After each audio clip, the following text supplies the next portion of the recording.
like you to stand? I would like you Right here? to stay in this general. Right here, okay.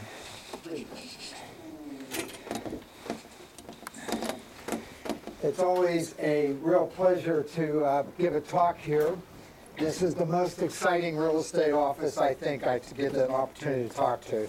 So I always really love that I have an opportunity to come back. Last year, I tried to implore you that you would have a sensational year. If you can get inventory, your big problem was going to be getting inventory. What do you think? Was that pretty good on the money? I think you have two things to sell. You're selling brick, mortar, and dirt, the property itself. They're on sale. You're also selling money. Who here does mortgages? Raise your hand. Okay. You're selling money. Money is on sale. So I think you need to tell your clients that both of the things you're selling are on sale. And money is at the cheapest that you've ever seen. Who here thinks that interest rates on mortgages will go up, down, or stay the same, let's say 2 to 3 years from now? Who thinks they'll go higher, up from here? Raise your hand. You have to vote in this room or else. I don't know or else what, but or else something. Who thinks higher? Who thinks roughly the same? And who thinks lower? Okay, I think your client will say the same thing. I think it'll be a little bit lower. Now, I don't want any oohs and ahs, like, really? Because I've been saying that here at this office, Neil, it's not been 2 years or 3 years, it's been about 4 or 5 years, and I've been saying that interest rates will go lower. So far I'm on a hunt streak, because every time I listen to the radio, when there's a mortgage broker on, they say, you can't believe how low the rates have gone, they're gone lower yet, et cetera, et cetera. We think you're near bottom, but not quite there. So I think that you will see them a tad lower, but I don't care for you to argue with your client. Your client thinks they'll go up, and then maybe they're going to be right. I don't happen to share that, but that's, I don't have a crystal ball either. Who here thinks real estate prices in your marketing area will be higher, lower, the same, let's say 6, 7, 8 years from now? Who thinks higher? Raise your hand. Who thinks about the same? Who thinks lower? Okay, your client will say the same thing. If they think the price is going higher and they think the cost of the money is going to go higher, honestly, they need to get with the program and make an offer and get it done.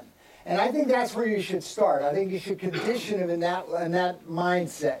Here's why. I'm assuming your two big problems these days, correct me if I'm wrong, are multiple offers. Do they drive you crazy? Multiple offers drive you crazy? You do all the work, you don't close the deal. You do all the work, you don't close the deal. You do all the work, you don't close the deal, right? And then I think the other is not enough inventory. Is that driving you crazy? By the way, Neil, I have a whole seminar on inventory, getting inventory. Someday you may want to do that. That I'm told from feedback works out pretty well. You know, there's no magic wand, but it helps. Let's talk a little bit about multiple offers. First of all, what's the average price of selling price in your marketing area? Tell me out loud. I don't know it. How much? $350? And does that sound right to most of you? Can I use 400 just for a round number? Whatever number your client is working with is the number you have to use. You all seem to think the price would be higher down the road. How much higher? Give me a number, say 5, 6 years from now. 500? Do I hear 600? How much? 15% increase. Say it one more time. 15% increase. 15% increase in 5 to 6 years. Yeah. All right. Well, let me give you our forecast. Now, I don't know your specific area as well as you do, obviously, but our specific forecast is in the year 2013. If you work, by the way, if you don't work, nothing works. You know that, right? But if you work, we think that real estate activity will increase 10 to 12% this coming year, and I'm sorry, that's not accurate. We think real estate prices, on average, will increase 10 to 12% this coming year, and we think real estate activity will increase 15 to 20% this coming year by dollar volume, not necessarily by number of sales, but by dollar volume. So we're pretty optimistic for this year. We think that you will have a sensational year if you work. So here's the deal. Cancel the vacation. If you were thinking of going to Hawaii, honestly, Santa Monica's the same thing. Just go down there. That way you won't miss any work time. right? And if sell the babies, or if you think you want them back, just rent them out for a while. But really focus on work, because I think you have a shot at having a heck of a good year if you really get to it. I think this could be a sensational year. Your challenges are multiple offers and inventory issues. Inventory is coming. Builders are going back into the ground, to a large extent multifamily units, of course, but inventory is coming. They're going back into the ground. And what you saw with home builder stocks, as Neil pointed out last year, was the agitation that they're getting ready to go. And they're starting to go. So inventory will come back. The other thing is, who gets to buy a property when there are multiple offers? Who gets it? Highest bidder, yeah. So you got to get your client used to that. Or near highest bidder if it's a cash deal. Is that true? So you can get a cash deal. They can't beat a low bidder, but if they're close, the cash deal will prevail. Is that right? Okay, cash deals will dry up eventually. Here's why. Most of the cash deals are being driven by hedge funds. Hedge funds are not real estate people. They are stock and bond people. But they see such screaming bargains out there that the biggest single investment hedge funds have made in the last 10 or 11 months has been real estate. So you need to tell your clients that. The smart money, the smartest guys on Wall Street, they're not even dealing with stocks and bonds nearly as much as real estate, and they're not real estate people. So they're telling you they think there's a screaming bargain. Where the supply will come from, or the inventory eventually, is probably by late 2014. Hedge funds are going to flip those properties, I would assume. And unlike Grandma and Grandpa will say, well, I don't know if I want to sell it because the kids like to have Thanksgiving dinner here. Hell, they're going to sell it. It's a business thing to them. They're not emotionally involved. They don't care. So I think you will see inventory, but not for a little while yet. Probably start to loosen up a little bit sometime near the end of this year. In the meantime, you got to work hard at it. Let me talk first of all about, hey, this house goes up. Can I use 600,000 as my number? Whatever number the client tells you, you should have a calculator. That's the number to use. What's the percentage profit? If you bought a house at 400 today, it goes up to 600,000. And see, I think it'll be 10 to 12 this year. So I think it'll be more than this, what you were suggesting. If it goes up to 600,000, whether it does or doesn't, whatever they tell you, what's the percentage profit there? 50%. I've been through this with you people for years. It isn't. How much do they have to put down? Maximum 20% or less, right? That's their sole and entire investment in this example is 80 grand. If it goes up $200,000, boys and girls, that's a 250% profit on their actual investment. That's all they've invested. The rest is a mortgage that is rent. They have a mortgage of $320,000. That's rent. They got to pay rent somewhere if they don't buy a house. It's not like they're going to live for free, right? How much are mortgages? I got my mortgage guys here. 3.5. 3.5. Never listen to this guy again. He's lying to you. 3.5 before tax deduction. You know it's a tax deductible item. After your tax deduction, if they're in a 30 or 35% tax bracket, they're only paying 70% of 3.5. So what do they have? They have 24. They got 2.5 net after tax deduction. Right? Say yes. Yes. One of the things I like about this office is Neil's already conditioned you. That means that 2.5% of 320. They're paying $8 grand a year for the mortgage. That is $667 a month plus insurance and plus help me, taxes. So what's the total on this after tax? Probably around $1,000 or so after tax per month. What's it cost to rent a $400,000 house around here? I have no idea. How much? 25? Here's the answer. A whole lot more than $1,000 a month. So you've got a good deal to sell. We think the price of the house will go up, maybe as much as 250% on what you actually put down. That's your only investment. You get the cheapest interest in your lifetime. It is the biggest tax deduction you'll have. One of the things is many people voted in last presidential election year based on what they thought the candidates' tax policies would be. That's an important issue for people. You got to get this straight. You are the keeper of the biggest tax deduction they can have. I don't think you talk about that much. We're the keeper of the second biggest tax deduction with retirement accounts, etc. But you're the keeper of the biggest tax deduction they can have. So they get to live where they want, probably have a hellacious profit. It is a tax deductible item, and they're paying a lot less than it would cost to rent. Are you kidding? This is a good deal, right? But what happens too often is you walk through a house, say that's a bedroom, that's a bathroom. They know that, honestly, write this down. They know what the rooms are. So I think at some point, you got to sell the numbers, right? And here's how I think you have to deal with multiple offers. And I think you can, but you have to precondition your client. If a house is listed for $400,000, what is the likely price going to actually go for? They listed at $400,000. What's it likely to actually go for? In most cases, give me a number. You would know better than I do. How much? $450,000? $450,000? Really? Okay. All right. So let's look at that. My wife's an art historian, so we go to every once in a while we go to lectures at museums or whatever about the arts. Okay. And years ago, we went to a lecture at a museum given by a guy named Thomas Hoving. Thomas Hoving was the director of the Metropolitan Museum of Art in New York City, and I think he's still alive, but he's retired.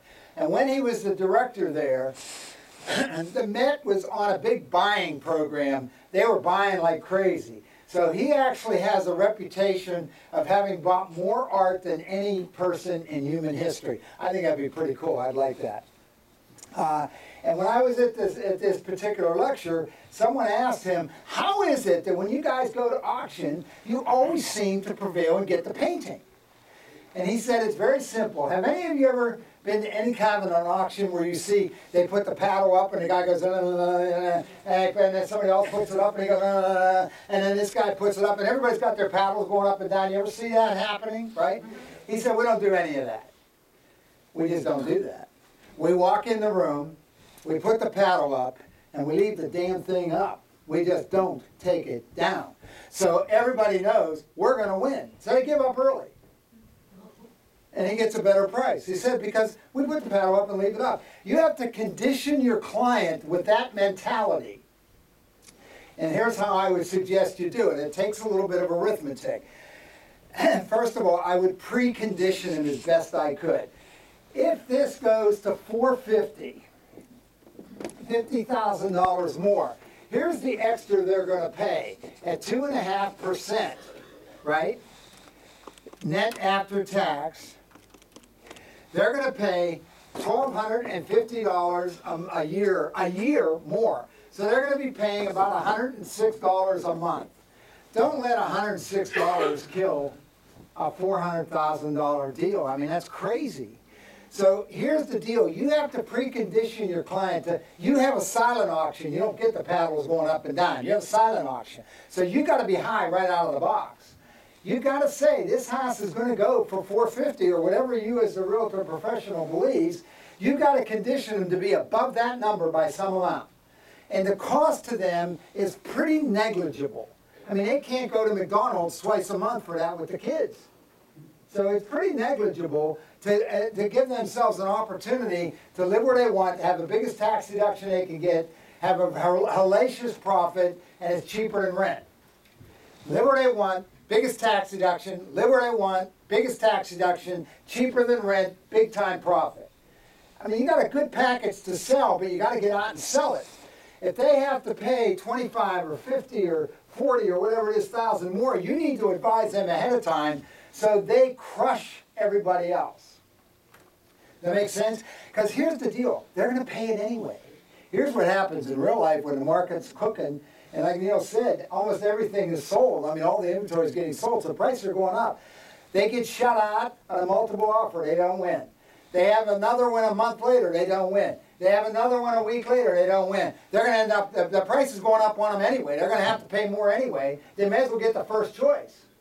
Because it's not like they're going to save the money. Nobody's going to give them the damn place for free. You know that, right? So I think you have to precondition them to be the high bidder. And what does that actually cost them? 2 or 2.5% of whatever that extra bid is pretty cheap money. You with me? And it's 2 to 2.5% after tax deduction. It's 3.5% before tax deduction. It's 2 to 2.5 after tax deduction. So it's a pretty cheap deal to get the place they want.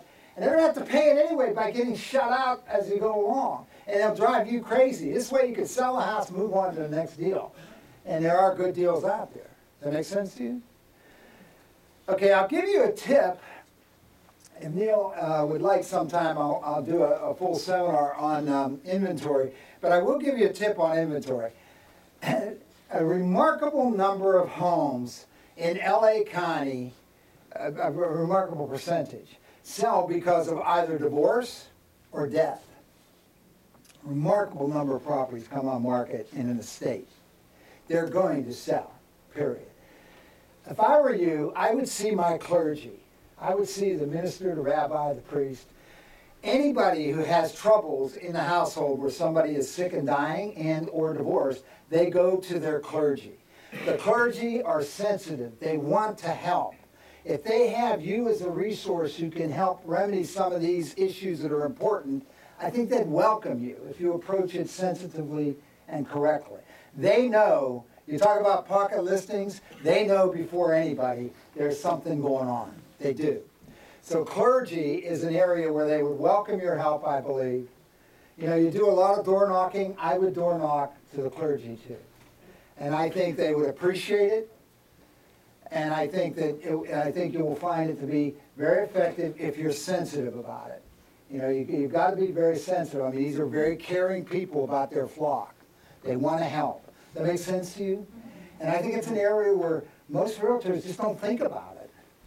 They just don't, it doesn't occur to them. But that is the early warning system that something is going on. Somebody is sick and dying or having trouble in the marriage and divorcing. And these are people who want and need help of how to sensitively handle these difficult issues. So I think that is a source of inventory that is untapped. They don't even know it. I mean, does that make sense to you? Neil? Make sense to you? I mean, I think that you'll find you will get a welcome reception if you really work out an approach that is sensitive and caring. You know, you can't be a bullish about it. Okay, so we think that your activity will pick up even now, even more than now. We think that you have to manufacture your own inventory, and like I say, we have some ideas on that if you ever like. But I think you also need to condition your client to be the high bidder. Money is so cheap that even if they have to bid higher, it still doesn't push up their payment all that much, frankly, and they get where they want to go. Does that make sense to you? Okay, what questions do you have up to there? You all got this? I give out the test, you're going to ace it? I'm very impressed. How do you turn the story around if they're a cash buyer? Say it one more time. If they're a cash buyer, Yeah. how do you use the numbers? If they're a cash buyer, how do you use the numbers? I think the same thing. They still have to be high bidder or near high bidder. And in terms of a cash buyer, let's say they have to pay, your example was $50,000 more. If they didn't pay the 50, what would they get for that money in a bank account today, which is where it would otherwise stay? Try the word nothing, right? I mean, so this is a much better investment than leaving it sit idle. They might as well put it under their mattress. So I think that it's even more profound for them to be a high bidder or near high bidder, because that extra $20 or $30 or $40 or $50,000 is essentially generating nothing. That is no thing, i.e. no profit at all. And here they have an opportunity. When they see multiple buying, that should excite them that, gee, I could buy this house and I could sell it a year from now or whatever and make a handsome return better than nothing. So I think you have to approach it, if it were me, in that line of thought. Does that make sense to you? Okay, yes? Do you have any input on your input on an average sale price of $500,000 in LA County, Orange County, San Gabriel Valley, and what the entire price percentage you When I think the price will increase by a percentage, yeah, I think 10 to 12%. Now, if you get out into the more remote areas, the Lancasters, the Victorvilles, et cetera, I don't think they're out of the woods yet. You know, Detroit is not out of the woods yet, et cetera, et cetera. I mean, there are areas that aren't. But I think when you're in the more mature and more developed areas, which I presume is where most of your activity is, I think you're looking at 10 to 12% as an average. And in the past, you know, I said this to you last year that I thought it would be, I think I said 7 to 9%. I think you probably, you know, you would have a better feel for that, but I bet you matched or exceeded that.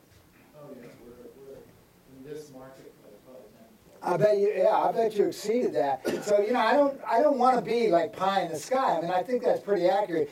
And we thought last year your sales activity would go up 10 to 12%. From what you described, I gather it was more than that, right? Not the market. The market stayed fairly flat in terms of number of transactions. Number, but dollar price? Dollars went up a little bit. You know, Yeah. Yeah. The number of transactions, interestingly enough, stayed relatively. And you think some of that was because of lack of inventory or no? Most of it. Okay. So there is a lot of pent-up demand. You got to hustle to get them to be the buyer on the multiple offers, and you got to hustle to get inventory. I mean, and listen, if there were a perfect match of supply and demand, they wouldn't need you. So the only reason that you have your job is because people need help.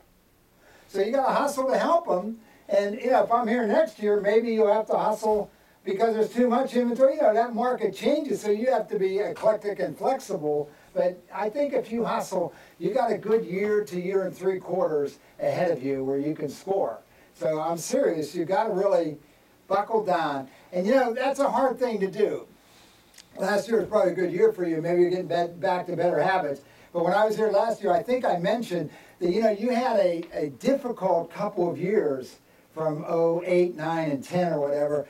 I think that was probably difficult. And you get into bad habits where you sit around twiddling your thumbs. Now, this office doesn't really book with that too much, and I realize that compared to many places. But, you know, it's easy to sort of do pretend work where you go home tired but you didn't do much because there wasn't much to do. You shuffle papers around. You got to get back to the habits of working productively. And here's what your job is. Meet strangers, tell them what you do, ask them to do it with you. That's your whole job. Everything else is paper shuffling. Meet strangers, tell them what you do, see if they'll do it with you. Meet strangers, tell them what you do, see if they'll do it with you. Anything else is a waste of time. Sometimes you have to waste time on paperwork or whatever. But anything else is essentially a waste of time. I mean, it's time you should resent. You have to do it, but you resent it, right? I mean, every job has some of that. I mean, baseball players have to sign autographs. They probably hate it. They have to get home 2 hours later. But, you know, their job is to hit the damn ball. The autographs are sort of an aside. Does that make sense? Yes?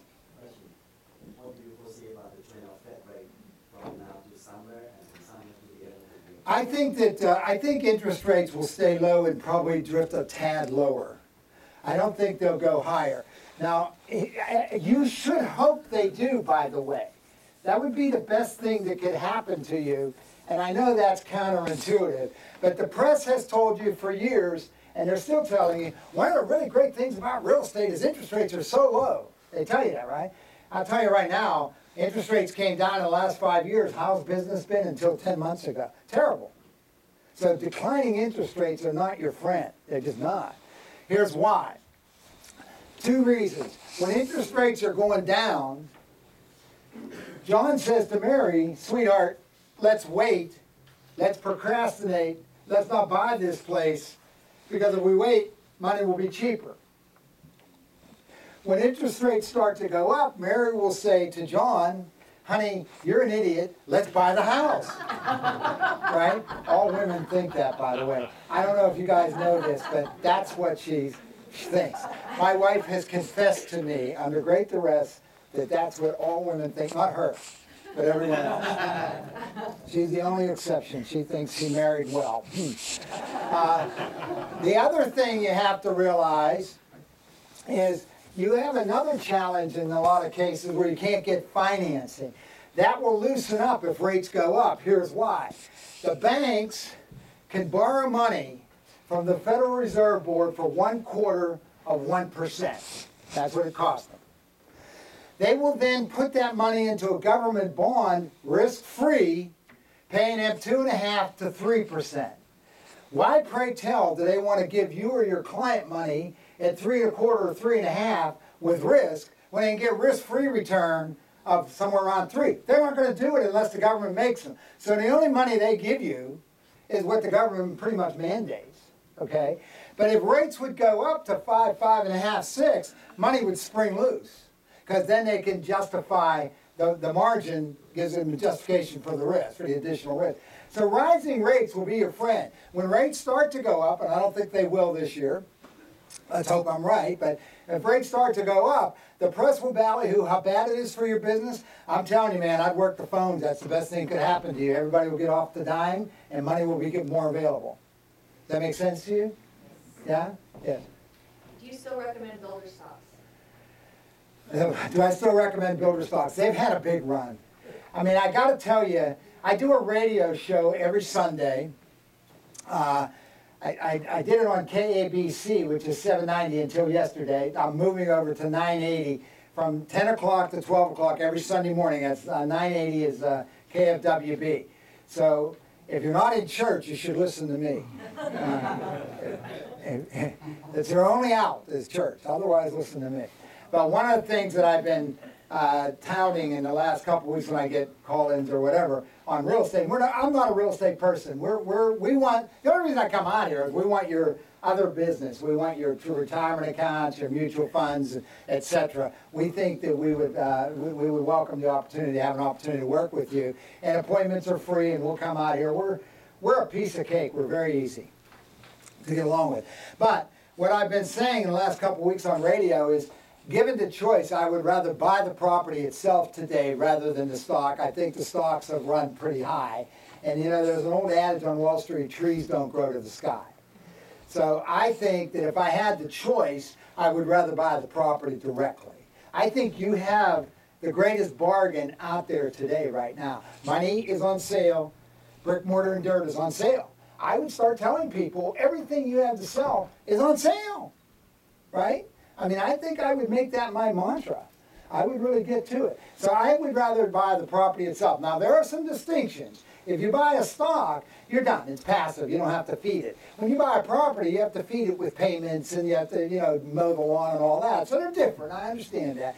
But I think that there's probably a better opportunity in buying the property directly. That's what I think. I do believe that the builder stocks and the REITs and so on still have a little more lift, but I do think they're coming close to fruition. They run ahead. Because the stock market is an anticipatory vehicle, tends to anticipate ahead of time normally. And I think that's happened in this case clearly. You know, the stocks were going up. You're now beginning to see the fruits of that where builders are going into the ground. And that takes a while to get organized and actually start digging. Okay? Are you coming to give me the hook? I see movement. I mean, you're on guard. It's like The Godfather. You have to be on the lookout for the killing. Okay. We want to work. Any other questions on your stuff? Yes. What's your opinion on the stock market? Are we headed to a correction fairly soon? Yeah, I suspect we are. I think the market's run ahead of itself. And how far out do you think we'll anticipate a correction? Well, let me tell you, cycles last a long time. I don't think we're through this bear market cycle that started in the year 2000. So in 2000, the tech bubble, the market went down. Then you recovered by 2008. Then the financial real estate bubble took it back down. Now you're recovered again. I think that now is the time to visit us